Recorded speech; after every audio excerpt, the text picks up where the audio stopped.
तो भाई साहब आज की इस मूवी में आप देखोगे एक ऐसी प्यासी भाभी को जो भाई साहब दो लौंडों को अपनी गुफा में उतार देती हैं, जिसके बाद वो गुफा की सेवा किस तरह से कैसे कैसे कहां कहां क्यों क्यों कितनी कितनी बार किस किस के साथ किस किस पोजीशन में और हाँ किस किस फ्लेवर के साथ करते हैं, ये सब तुम आज की इस मूवी में देखने वाले हो। मूवी का नाम है एंड योर मदर 2, जिसे आप Y2 मामा टम्बेन के नाम से भी सर्च कर सकते हो।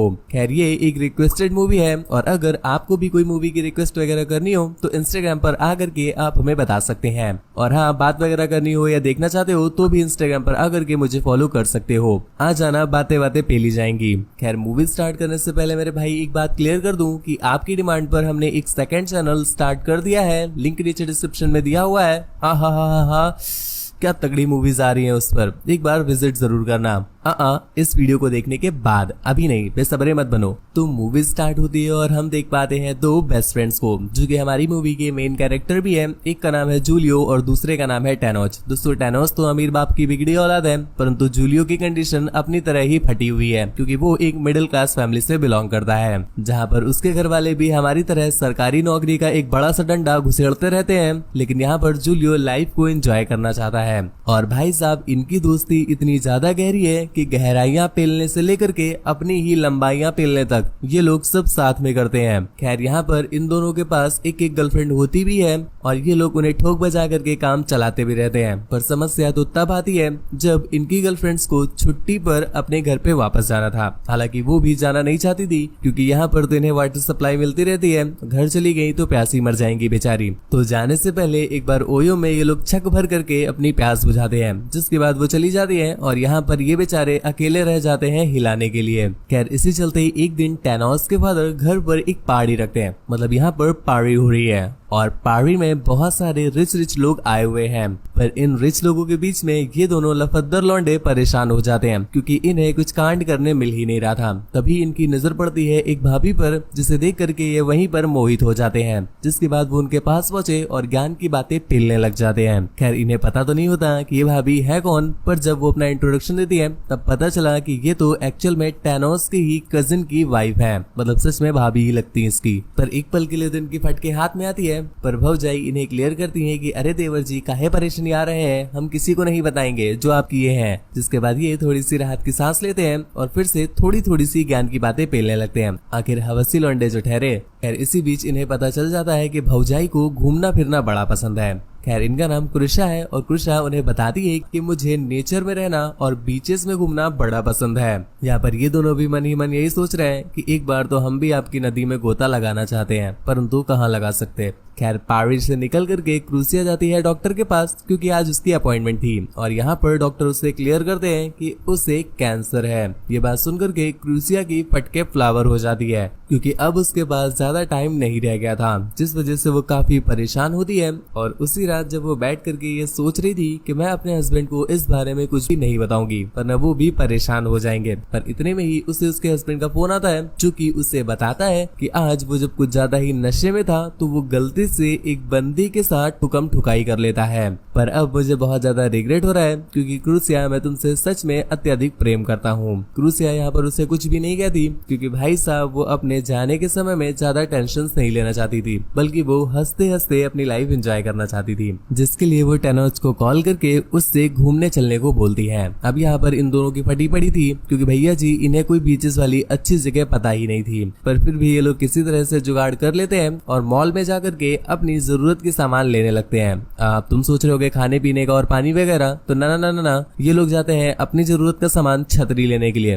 भाई साहब कॉन्फिडेंस देख रहे हो तुम लौंडो का, मतलब भौजाई अभी तक इन्हें भाव नहीं दे रही थी और एक बार कॉल क्या कर दिया, इनको तो लग रहा है बस अब खोल के दे ही देंगी। इतना कॉन्फिडेंस तो हमें तब नहीं होता था जब पूरी फिजिक्स रट के जाते थे और पेपर में भी पढ़ा हुआ आ जाता था। खैर इसके बाद अगले ही दिन वो लोग निकल जाते हैं अपनी ट्रिप में और यहाँ पर ये लोग ज्ञान की बातें पेलने लगते हैं कि अरे भौजाई हमारी तो इतनी बंदियां रही हैं, हमने तो इतनी लड़कियां चटकाई हैं, हमने इतनी बंदियां चटकाई हैं, हमने इतनी बंदियां चटकाई हैं कि आज हमारा ही चटक गया है। और यहाँ पर हमारी भौजाई भी कम नहीं है, वो भी ज्ञान की बातें फैलने में लगी हुई थी। काफी देर तक ट्रैवल करने के बाद ये लोग एक ओयो में रूम लेते हैं। अबे भाई स्टे करने के लिए ले रहे हैं। हाँ, तो ये लोग स्टे करने के लिए 2 अलग अलग रूम लेते हैं। एक में तो ये लौंडे घुस जाते हैं और दूसरे में भौजाई। पर उसी रात उन्हें कोई मुफ्त मटेरियल नहीं मिल रहा था, तो वो सीधा भौजाई के रूम में पहुंच जाते हैं उन्हें निहारने के लिए। पर यहाँ पर जब वो पहुंचे तो देखते हैं कि भौजाई रो रही थी। अब किस बात को लेकर उन्हें पता नहीं है, पर यहाँ पर देखने लायक उन्हें कुछ मिलता नहीं, तो वो वापस चले आते हैं। जिसके अगले दिन जब वो अपनी ट्रिप को कंटिन्यू करते हैं तो यहीं पर क्रूसिया उनसे पूछती है कि कल रात को आखिर तुम देखने के आए थे। यहाँ पर वो दोनों बात को टालने लगते हैं, पर कहते हैं कि मुझे पता है तुम मेरे तंत्रों को देखने आए थे। तुम्हें लगा होगा कि भाभी सो गई हैं और यहाँ पर जो चाहे वो कर सकते हैं। ये दोनों बातें घुमाने लगते हैं और तरह तरह की पेलम ज्ञान एक दूसरे के साथ पेलने लगते हैं। यहाँ पर क्रूसिया भी कम नहीं थी, क्योंकि वो भी स्टार्ट हो जाती है अपना पेलम ज्ञान देने के लिए। इसी बीच वो कहते हैं कि भाभी हम रैप भी बना लेते हैं, आप सुनोगी क्या? यहाँ पर क्रूसिया भी काफी एक्साइट हो गई और कहती है हाँ हाँ सुनाओ ना। जिस पर वो लोग उसे ये रैप सुनाते हैं, आप भी सुनिए। जाने दे और अंदर घुसाने दे, लगता है सूखरी है थोड़ी वैसलीन लगाने दे, गहरा कुआं है गहराइयों में आने दे, लॉलीपॉप तो खा लिया चल पीछे बजाने दे, अब तो रुक जरा मुझे धक्का लगाने दे, पुछ नहीं खेलूंगा सीधा अंदर घुसाने दे। अबे भी सही कर रही है करती जा, धीरे धीरे नहीं थोड़ा जोर से उछलती जा, अब जो चढ़ गई ऊपर तो बस करती जा। हाँ पकड़ ले जो तेरे मन में आए वो पूरा का पूरा पकड़ ले, फोटो से भी बड़ा है एक बार अंदर लेके जकड़ ले। हाँ जकड़ ले एक बार अंदर लेके जकड़ ले। ये रैप भौजाई को बड़ा पसंद आता है, जिस पर वो बहुत ज्यादा खुश होती है। खैर इसके बाद भी ये लोग ज्ञान की बातें फैलते रहते हैं, पर कुछ देर के बाद गाड़ी के ही फड़वे लग गए, जिस वजह से ये लोग गाड़ी को रिपेयर करने के लिए एक गैराज में छोड़ देते हैं और स्टे करने के लिए एक छोटा सा ओयो रूम ले लेते हैं। यहाँ पर भौजाई अभी भी शावर लेके बाहर आई है और उनके बाद जब टनॉस शावर लेके बाहर आता है तो वो उससे अपना टॉवल हटाने को कहती है, जिसके बाद वो उससे मुट्ठी प्रक्रिया के बारे में पूछती है और उससे मुट्ठी चलवाती है। थोड़ी देर तक मुट्ठी चलने के बाद वो उसे अपनी गहराइयों में उतार देती है। परंतु तुम्हें बताया ना मेरे भाई, ये ठहरे नए चावल, क्योंकि उन्हें जैसे ही आंच में चढ़ाया जाता है तुरंत ही पानी छोड़ देते हैं और इस वजह से वो कुपचे में रोने लगता है कि बताओ क्रूसियो की गहरी बुच्ची को वो गहराइयों तक भी नहीं पहुंचा पाया। खैर यहीं पर हम देख पाते हैं कि जूलियो उन्हें खोदम पट्टी करते हुए देख लेता है, जिस पर उसे बहुत ज्यादा बुरा लगा कि भाई अपने दोस्त ने अकेले ही खा ली, वो भी पूरी की पूरी, पूछा तक नहीं। जिस पर वो गुस्से में जाकर के कहता है कि जिस तरह से तुमने मेरे पीठ पीछे क्रूसियो को बजाया है ना, ठीक वैसे ही मैंने भी तुम्हारी बंदी को पीठ पीछे बजाया है। अब ये बात सुनने के बाद तो उसकी फटके 64 हो जाती है। इस पर वो बहुत ज्यादा गुस्सा होता है और उनकी लड़ाई होने लगती है। जिसके बाद रात में हम देख पाते हैं कि जूलियो उससे माफी मांगता है कि चलो ठीक है यार, बजाई तो बजाई, अब क्या ही कर सकते हैं। पर टैनोच अभी भी उससे गुस्सा था, जो चीज हम देख पाते हैं अगले दिन, क्योंकि ये तीनों के तीनों ही एक दूसरे से बात नहीं कर रहे थे। तुरंत ही भौजाई को समझ में आ गया कि कल रात जो हमने उसे जन्नत की सैर कराई है, इसी वजह से जूलियो नाराज है। जिस पर वो कार के पीछे जाकर के अपनी गुफा का द्वार जूलियो के लिए खोल देती है। अब टैनोच जब ये देखता है तो भैया तो उसकी झाड़ियां ही जल जाती है कि क्रूसियो तुम ये क्या कर रही हो, अभी तुमने मुझे दिया था और अब तो तुम्हारी पुच्छी का रक्षक मैं बन गया हूँ, ऐसे में तुम किसी दूसरे का वायरस क्यों इंसर्ट करा रही हो। क्रूसियो उसे समझाते हुए कहती है कि कल तो तुमने सवारी करा दी ना, अब आज इसकी बारी है, अब मैं इसके घोड़े की सवारी करूंगी। इस पर उसे बहुत ज्यादा गुस्सा आता है और वो कार को रोक कर वहाँ से चला जाता है। क्रूसियो को अभी इस चीज से घंटा फर्क नहीं पड़ रहा, क्योंकि उसे तो खुद ही घंटा चाहिए, तो वो लग जाती है उसके घंटों को अनबॉक्स करने में। यहाँ पर जूलियो भी उसे खास मना नहीं करता। जिसके बाद हम देखते हैं ये लोग कार को डांसिंग कार बना देते हैं और दूसरी तरफ टैनोच आंसू बहा रहा होता है। कुछ सेकंड बाद भौजाई भी अपना कार्यक्रम करके वापस आती है। हाँ सेकंड मेरे भाई, क्योंकि ये दोनों के दोनों साले इनो निकले, काम खत्म करे 6 सेकंड में। और यहाँ आकर के वो टैनोच को समझाती है कि आखिर तुम लोगों के साथ हो क्या गया है, तुम दोनों ने एक साथ होकर के ये प्लान बनाया था कि तुम मेरी बजाओगे, अब यहाँ पर मैं खुद एक साथ दोनों को दे रही हूँ, तो तुम दोनों के बीच दूरियां बन रही है, मतलब तूतिया होगा बे।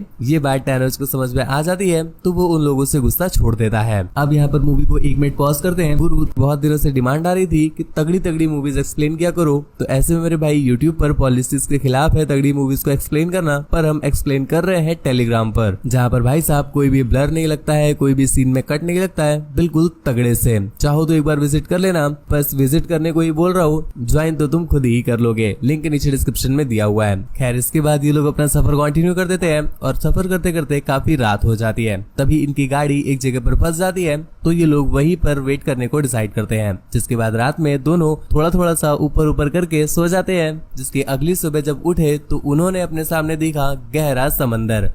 वो वाला नहीं, ये सामने पानी वाला समंदर, जिसे देखकर वो तीनों ही बहुत ज्यादा खुश हो जाते हैं कि चलो फाइनली ये लोग बीच तक पहुंच गए। यहाँ पर काफी देर एंजॉय करने के बाद उन्हें एक मछुआरा भी मिलता है, जो कि उन्हें और भी तगड़ा बीच दिखाने के लिए अपने साथ ले जाता है। कुछ देर के बाद ये लोग वहाँ पर भी पहुंच जाते हैं, काफी एंजॉय वगैरह करते हैं। पर जब वो वापस लौट करके आए और उन्होंने देखा कि कुछ स्वाइन्स ने उनके टेंट के फड़वे लगा दिए हैं, जिस पर इनका सारा खाना भी खराब हो जाता है और इन्हें एक ढाबे में बैठ करके खाना खाना पड़ता है। यहाँ पर ये लोग एक बार फिर से ज्ञान की बातें फैलने लगते हैं और इसी बीच ये लोग फिर से एक दूसरे के राज खोलने लग जाते हैं, जिसमें ये बताते हैं कि मैंने सिर्फ एक बार नहीं बल्कि तुम्हारी बंदी के साथ कई बार पेलम पाली की है। यहाँ पर टैनोस भी उसका रिप्लाई देते हुए कहता है, तुम्हें क्या लगता है मैं शरीफ हूँ क्या? मैंने खुद तुम्हारी बंदी न जाने कितनी बार चटकाई है। ये बात जब जूलियो को पता चलता है तो भाई साहब उसकी फ्लावर हो जाती है। अब ये सारी बातें सुनने के बाद क्रूसियो भी आसमान में चढ़ जाती है, तो वो तुरंत ही एक गाना प्ले करके वहाँ पर डांस करने लगती है और एक एक करके उन्हें अपने छेद का इन्विटेशन देती है। ये दोनों ही इन्विटेशन एक्सेप्ट करके एक साथ पहुंच जाते हैं और फिर वहीं पर एक कोपचे में रूम लेकर के ठुकाई चालू कर देते हैं। पर इस बीच ये दोनों कुछ ज्यादा ही नशे में थे कि एक दूसरे को ही चुम्मा चाटी देने लगते हैं। पर जब अगली सुबह इनकी आंख खुलती है तो भैया ये उल्टियां करने लगते हैं, क्योंकि इन्हें याद आया कि पिछली रात ये कर क्या रहे थे एक दूसरे के साथ। इस चीज को लेकर वो इतना ज्यादा रिग्रेट करते हैं कि तुरंत ही वहां से जाने का डिसाइड करते हैं। परंतु क्रूसिया उन्हें मना कर देती है, क्योंकि उसे पता था कि ये उसकी लास्ट स्टेज है और बस कुछ ही दिन बाकी है, तो वो नेचर की गोद में रहना चाहती है। पर ये दोनों वहां से वापस चले आते हैं। इस बीच हम देख पाते हैं कि इन दोनों के बीच इस कदर वो बातें बैठ गई है कि एक दूसरे से ये बात भी नहीं कर रहे हैं। और यहीं पर हमें इनके मन के विचारों से पता चलता है ये लोग अभी तक बस बांध रहे थे, ना ही इनमें से किसी बंदे ने दूसरे की बंदी के साथ गपागप किया है, बल्कि ये लोग तो बस भौजाई के सामने स्टड बनने के लिए ये ज्ञान की बातें पेल रहे थे। परंतु अभी इन दोनों के बीच में ही ये बात बैठ गई है कि उसने मेरी बंदी चटकाई और इसने मेरी बंदी चटकाई, जिस वजह से इनके बीच ये दूरियां होने लगी हैं और सीन यहीं पर कट हो जाता है। हमें दिखाया जाता है काफी समय बाद का सीन, जब हम देख पाते हैं ये दोनों फ्रेंड्स एक बार फिर से मिलते हैं। परंतु भाई साहब इनके बीच की दोस्ती अब बिल्कुल खत्म हो गई है। ये ऐसे मिलते हैं जैसे मानो कोई नॉर्मल फ्रेंड मिलता हो या फिर कोई जान पहचान का मिलता हो। बिल्कुल ऑकवर्ड फील करते हुए ये लोग थोड़ी बहुत बातें करते हैं और तभी इन्हें पता चलता है कि क्रूसिया जो थी उसने इनके जाने के 1 महीने बाद ही दम तोड़ दिया था और अभी फिलहाल ये लोग अपने अपने काम में लगे हुए हैं और उस दिन के बाद से लेकर आज तक ये दोनों कभी नहीं मिले, सिर्फ आज ही मिले हैं। खैर यहाँ पर भी थोड़ी बहुत कन्वर्सेशन करने के बाद ये लोग वहाँ से चले जाते हैं और इसी के साथ ये मूवी यहीं पर एंड हो जाती है। मतलब तुम देख रहे हो गुरु, बस एक छोटे से छेद ने इनकी इतनी बड़ी दोस्ती को किस तरह से बर्बाद कर दिया। खैर मूवी तो एंड हो गई, तुम्हें मूवी कैसी लगी नीचे कमेंट करके जरूर बताना और नए वाले टेलीग्राम को एक बार विजिट कर लेना, ज्वाइन तो गुरु तुम खुद ही कर लोगे। ऐसी ही और भी ज्यादा तगड़ी तगड़ी मूवीज के लिए चैनल सब्सक्राइब करना बिल्कुल भी ना भूले, बेल आइकन प्रेस कर दें। सेकंड वाले चैनल को सब्सक्राइब कर लीजिएगा, लिंक नीचे डिस्क्रिप्शन में दिया हुआ है। उससे बात वगैरह करना चाहते हो या कुछ ज्ञान की बातें पेलना चाहते हो तो चले आओ इंस्टाग्राम पर, मेरी इंस्टा आईडी नीचे डिस्क्रिप्शन में दी हुई है, तो मिलते हैं वहीं पर। खैर आज के लिए बस इतना ही, थैंक यू, बाय बाय, दुआओं में याद रखना।